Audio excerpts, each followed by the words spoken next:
অনেকের আছে না, ঘুম আসে না, ঘুম আসে না অনেকের, খুব মেজাজটা গরম হয়ে গেছে, দেখা যাচ্ছে যে কোনো কিছু ভালো লাগতেছে না। কেউ একটা খারাপ কথা বলছে, মনটা একটু কষ্ট পাইলো। কেউ একটা জিনিস নিয়ে হচ্ছে অপমান করছে, মনটা একটু কষ্ট হইলো। কোনো একটা জিনিস নিয়ে মনটা খারাপ, ঘুম ধরে না, একে দুশ্চিন্তা বারবার আসতেছে। যত রকমের নেগেটিভ জিনিস আছে, যত রকমের সমস্ত নেগেটিভ জিনিস থেকে বাঁচার জন্য ইনস্ট্যান্ট একটা অস্ত্র আল্লাহ আপনার হাতে দিয়ে রাখছেন। সেটা কি? বুক ভরে শ্বাস নেওয়া, শ্বাস ছাড়া, বুক ভরে শ্বাস নেওয়া, শ্বাস ছাড়া, বুক ভরে শ্বাস নেওয়া, শ্বাস ছাড়া। অনেকে বলে ভাই এটা তো টাকা লাগে না। আল্লাহ আপনার ভালো চায় না খারাপ চায়? এই কথা কন না কেন? ভালো চায়। আল্লাহ যে আপনার ভালো চায়, আপনি যে আপনার বাচ্চার জন্য এত কিছু করেন, টাকা নেন? হ্যাঁ, টাকা নেন? যে বাবা তোমাকে তো এত মানুষ করতেছি, টাকা পয়সা কিছু দাও, নেন কি কেউ? নেই না। আল্লাহ যে আমাদের এত পছন্দ করে, এই জন্য আল্লাহ কি করলো? ফ্রি অফ কস্ট, কোনো টাকা পয়সা লাগবে না, সবচেয়ে দামি জিনিসগুলো দিয়েছে। তার মধ্যে 1 নাম্বার দামি জিনিস হচ্ছে শ্বাসের কন্ট্রোল। শ্বাসের কন্ট্রোল। আচ্ছা, যখন আমি বুক ভরে শ্বাস নেই, আচ্ছা এখন কি কেউ আছে যে শ্বাস না নিয়ে আছে এমনিতে? এতক্ষণ শ্বাসের কথা বলার আগে কেউ কি ছিল এরকম যে শ্বাস না নিয়ে আসেন? নাই, কাউকে বলা লাগে যে ভাই তুমি একটু শ্বাস নাও, না হলে কিন্তু হচ্ছে যে কিছুক্ষণের মধ্যে মরে যাবা? কাউকে কি বলা লাগে? বলতে হয়? অটোমেটেড, আল্লাহ অটোমেটেড করেছে। কারণ মানসি যে খারাপ, বিএনপির সময় না হলে আওয়ামী লীগের লোক এসে তুই শ্বাস নিয়ে আর পাবো না, শ্বাস বন্ধ। আওয়ামী লীগের সময় বিএনপির লোক কইতে ভাই তুই এখন নিয়ে আর পাবি না, সব লোক মরে যেত। দেখেন আল্লাহ কত সায়েন্টিফিক। সবচাইতে দামি জিনিসগুলো কোনো পার্টির হাতে রাখে নাই, নো পার্টি, ওগুলো সবার জন্য রাখছে। এমনকি যে আল্লাহ মানে না তারও জন্য ফ্রি, যে শয়তানি করে তারও জন্য ফ্রি, যে সবচেয়ে ভালো লোক তারও জন্য ফ্রি, সবার জন্য ফ্রি। যার সিস্টেমটা জানতে হবে। সিস্টেমটা কি? এই যে আমরা যারা আছি না, এই 1 লিটারের অর্ধেক কত? 1 লিটারের অর্ধেক কত? Half litre. হাফ লিটার মানে 500 ml না? প্রত্যেকবার যে আমি শ্বাস নেই ছাড়ি, প্রত্যেকবার নর্মালি শ্বাস নেই আর ছাড়ি, 500 ml করে অক্সিজেন, 500 ml করে বাতাস আমার শরীরে যায়। ওই অক্সিজেনটাকে পুড়িয়ে আমার শরীর রক্ত উৎপন্ন করে, শক্তি উৎপন্ন করে, শক্তি। কারো যদি এখন আমি টুটি চিপে ধরি, ওই লোকটা 3-4 মিনিটের মধ্যে মরে যাবে না? খাবার আছে, সব কিছু আছে, মরল কেন? কারণ তার শরীরের যে কোষ, সে অক্সিজেন না পাইলে শক্তি তৈরি করতে পারবে না, লোকটা শেষ। এখন আপনি চিন্তা করেন, একটা লোক জীবিত আছে, স্বাভাবিক আছে, তার আমি জাস্ট টুটি চিপে ধরেছি, 3 মিনিটে শেষ, শেষ, জীবিত লোক শেষ, কোনো সিগন্যাল লাগবে না, শেষ। তাহলে এই অক্সিজেনটা কত দামি জিনিস, কত দামি জিনিস। এই অক্সিজেনটা নর্মালি আপনি নিচ্ছেন 500 ml, আপনি যখন বুক ভরে শ্বাস নেন তখন 3000 ml পর্যন্ত আপনি শ্বাস নিতে, এরকম করে অক্সিজেন নিতে পারেন, 3000। আচ্ছা আমি একটু সহজ করে বুঝাই দিই, তাহলে বুঝবেন। এই শোনেন, আপনারা কি যমুনা ব্রিজ দেখছেন? যমুনা নামটা এখন একটু চেঞ্জ করে বলছি।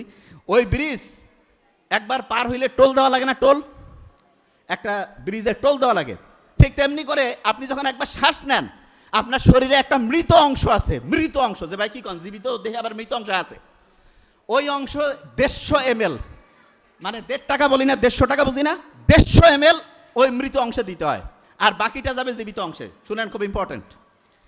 এই যে কয়েক বছর আগে যে করোনা আসছিল, একটা লোক যখন মারা যাইতো, সে বারবার এরকম শ্বাস নিত না, এরকম করতো না?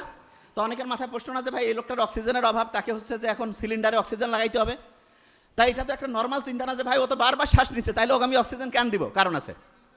নর্মালি শোনেন, এই নর্মালি একটা মানুষ 1 মিনিটে 6 লিটার পর্যন্ত ধরেন যে অক্সিজেন, বাতাস আমার শরীরে যাবে। এখন ধরেন যে একটা লোক 1 মিনিটে 10 বার শ্বাস নিচ্ছে, 10 বার, প্রতিবার শ্বাসে তাকে 150 ml করে দেওয়া লাগবে না? এই 150 ml করে দেওয়া লাগবে না? তাহলে 10 বার যদি সে শ্বাস নেয়, তাহলে তাকে প্রত্যেকবার 150 করে, 10 আর 150 গুণ করলে কত? 1500 ml কি মৃত অংশে দিতে হবে না?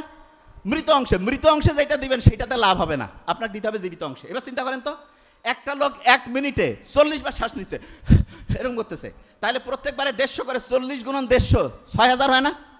আপনি নর্মালি যে 6000 নিলেন, প্রত্যেক ওই সবটাই যদি মৃত অংশে যায়, আপনার জীবিত অংশ 6000 থেকে 6000 বিয়োগ করলে কত পাইলো? কত? কি কঠিন অঙ্ক দিলাম? 0 পাইলো। কত? 0। আপনার জীবিত অংশ যদি 0 ml পায়, আপনি বাঁচবেন না মরবেন?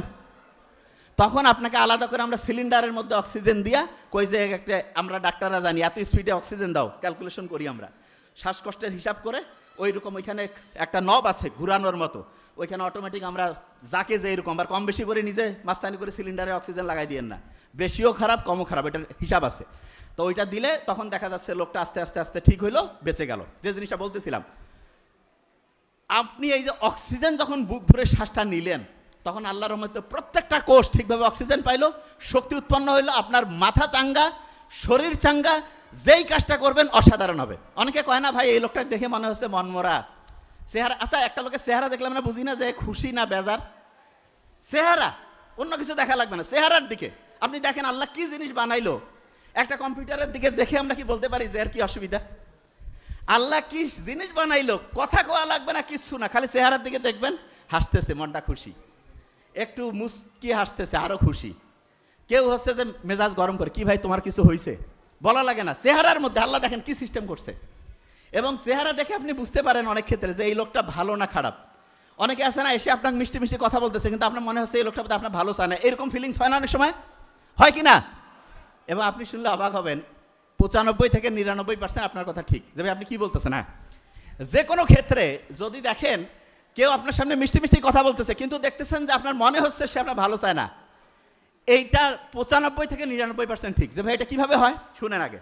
আপনার যে ব্রেন, এই যে খুলির মধ্যে বসায় রাখছে আল্লাহ, এইটার চাইতে শক্তিশালী একটা ব্রেইন আছে পেটের মধ্যে রাখছে। যে ভাই আপনি কি বলছেন? হ্যাঁ, পেটের মধ্যে একটা ব্রেইন বসানো আছে। যে ভাই সারা জীবন তো মাথার কথা শুনছি, পেটের মধ্যেও ব্রেইন। হ্যাঁ, পেটের মধ্যে যে ব্রেইন, ওইখানে অনেক ব্যাকটেরিয়া আছে। টক দই খাই না আমরা, দইয়ের মধ্যে উপকারী ব্যাকটেরিয়া আছে। সেটা কি করে জানেন? ওই পেটের মধ্যে যদি ব্রেইনটা, মনটা খুশি থাকে, চাঙ্গা থাকে, তখন সে তাকে সিগন্যাল পাঠায় হেড অফিসে, এই হেড অফিসে সিগন্যাল পাঠায় বলে আমি ভালো আছি। তখন এ তুমুল উদ্যমে, মনে করেন আপনি এখানে আছেন, আপনি বাসায় শুনলেন আপনার আব্বা আম্মা ছেলে মেয়ে মেসেজ করছে আপনাকে যে আমরা ভালো আছি, আপনার কাজের গতি ভালো থাকবে না খারাপ? বলেন না কেন? আর আপনার হঠাৎ করে একটা মেসেজ আসলো যে কারো বাড়িতে সমস্যা, আপনার মনটা কি ভালো থাকবে? তাহলে মাথার এই খুলির মধ্যে মেসেজ আসে, পেটের মধ্যে যে ব্রেইন আছে সেইখান থেকে। যখনই পেটের মধ্যে থেকে মেসেজ আসলো যে আপনার পেটের মধ্যে থেকে মেসেজ আসলো সে ভালো আছে, আপনার মনটা চাঙ্গা হয়ে গেল, দেখবেন যে মনটা খুব খুশি হয়ে খুব সুন্দরভাবে কাজ করছে। কোনো কারণে পেটের মধ্যে দেখবেন যে ডিস্টার্ব হয়েছে, কীভাবে ডিস্টার্ব হয় সেটা দেখবেন এখনই। পেটের মধ্যে যখনই ডিস্টার্ব, সাথে সাথে ব্রেইনে সিগন্যাল আসলো সে ভালো নাই, আপনি দেখবেন যে পড়তেছেন, পড়া মনে হচ্ছে না, একটা জিনিস খেয়াল করার চেষ্টা করতেছেন, হচ্ছে না। অনেকেই বলে যে ভাই পেটের মধ্যে হঠাৎ করে এরকম খারাপ অবস্থা কিভাবে হয়? শোনেন, ফাস্ট ফুড খায় কারা কারা, একটু হাত উঁচু করি তো। ফাস্ট ফুড, হ্যাঁ, এত কম, আরও বেশি টাকা লাগবে। হ্যাঁ, ভেরি ফাইন, আচ্ছা ঠিক আছে। ফাস্ট ফুড খাইলে মৃত্যু ফাস্ট হবে। ফাস্ট ফুড ফাস্ট ডেট, দ্রুত রান্না হচ্ছে, রান্না তো নাই না। শুনে নাকি ঘটনাটা, এই ফাস্ট ফুড যখন আপনি খাইলেন, আপনার শরীরের ভিতরে, শোনেন, আপনার শরীরের মধ্যে যে উপকারী ব্যাকটেরিয়া আছে না, আজ থেকে 100-150 বছর আগে কি ফাস্ট ফুড নামে কোনো ফুড আমাদের বাপ দাদা পূর্বপুরুষরা খাইছে? খায় নাই। আচ্ছা আপনি চিন্তা করেন তো, আপনার বাসায় একজন অপ্রয়োজনীয় লোক আসছে, আপনি সারা জীবনে শুনেন নাই যে সে আপনার 14 পুরুষে কারোর সাথে কানেকশন ছিল, আসি বাসায় বসেই আছে, মেজাজটা কেমন হবে? কিরে ভাই কোন জায়গা থেকে আসলো? এবং শুনলেন যে এসে সে আবার বাড়ির কিছু জায়গা দখল করে নিবে, এবং আপনার বাড়ির 2 জন খুব বিশ্বস্ত লোক তাকেও থাপ্পড় মারি বাইর করে দিছে। তাইলে ও কি আপনার জন্য ভালো না খারাপ? কথা কন না কেন? খারাপ।